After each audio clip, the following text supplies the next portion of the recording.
அஸ்ஸலாமு அலைக்கும். இந்த வீடியோவில் டே 20க்கான ஆன்சர்ஸ் ப்ளஸ் பார்த்தீங்கன்னா அதை யார் சரியாக பண்ணியிருக்காங்க அப்படிங்கிற நேம் லிஸ்ட்டும் வந்து கொடுத்துருக்கோம். எல்லாத்தையும் ஃபுல்லாக பாருங்கள்.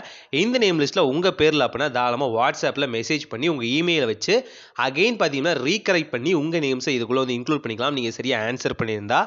அண்ட் இதில் சிமிலரான நேம் இருக்கவங்க, சிமிலரான இமெயில் யூஸ் பண்ணியிருக்கவங்க எல்லாத்தையும் பார்த்தீங்கன்னா லாஸ்ட்டில் வந்து ஹைலைட் பண்ணிப்போம். ஸோ லாஸ்ட் ஸ்லைடு வரைக்கும் வீடியோவை ஃபுல்லாக பாருங்கள்.